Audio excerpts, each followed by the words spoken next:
তা বাবা engineering complete তো? হ্যাঁ হ্যাঁ কাকু, এই তো কয়েক মাস হলো বিটেক কমপ্লিট করলাম। বেশ বেশ, তা এখন কি করবে? কাকু আমি বিরিয়ানির ব্যবসা করব। ফুড ইন্ডাস্ট্রিতে এখন এটাই চলছে, যে কোনো খাবারের বিজনেসের আগে নিজের ডিগ্রিটা বসিয়ে দিতে হবে, হেভি চলবে বিটেক বিরিয়ানিওয়ালা। আমার গার্লফ্রেন্ডও তো গ্রাজুয়েশন কমপ্লিট করলো, she is also joining the food industry, graduate ঘুগনিওয়ালি। আমার পাশের বাড়ির মনোজ কাকুর ছেলে শুভদা, ও তো পিএইচডি কমপ্লিট করে ফুচকার দোকান দিল, পিএইচডি ফুচকাওয়ালা।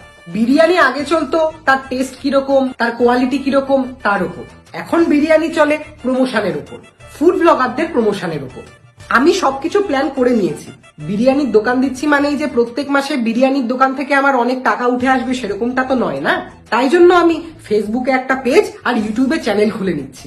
ফুড ব্লগারদের ডেকে ওদের হাতে বিরিয়ানির থালা দিয়ে ভিডিও বানাবো, সেগুলো পেজে আর ইউটিউব চ্যানেলে ছাড়বো। তাই থেকে আমার ইনকাম হয়ে যাবে প্রত্যেক মাসে ভালো মতো। 69 টাকায় চিকেন বিরিয়ানি দেবো উইথ আলু অ্যান্ড ডিম।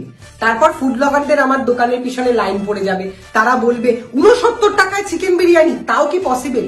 এই করে করেই 50-60টা ভিডিও দিয়ে আমি ইউটিউব আর পেজ থেকে অনেকটা রেভিনিউ করে নিতে পারবো। আমার এই বিজনেসের অনেক পলিসিও রয়েছে।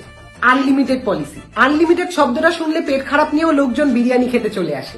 তারপর আছে হচ্ছে গিয়ে সবচেয়ে এক্সাইটিং গেম পলিসি। 15 মিনিটের মধ্যে 2 থালা বিরিয়ানি খেয়ে নিতে পারলে আইফোন দেবো, 10 মিনিটের মধ্যে 2 থালা বিরিয়ানি খেয়ে নিতে পারলে গাড়ি দিয়ে দেবো, 5 মিনিটের মধ্যে 2 খানা বিরিয়ানি খেয়ে নিতে পারলে আমার 2টো কিডনি দিয়ে দেবো।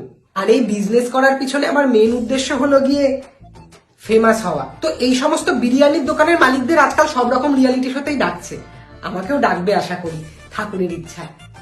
এখন তাহলে উঠি, আমার রিহার্সাল রয়েছে। কিসের রিহার্সাল আবার? ওই যে ইঞ্জিনিয়ারিং করার পর কেন বিরিয়ানির ব্যবসা খুললাম, ফুড ব্লগাররা তো আমায় জিজ্ঞাসা করবে, তাই না?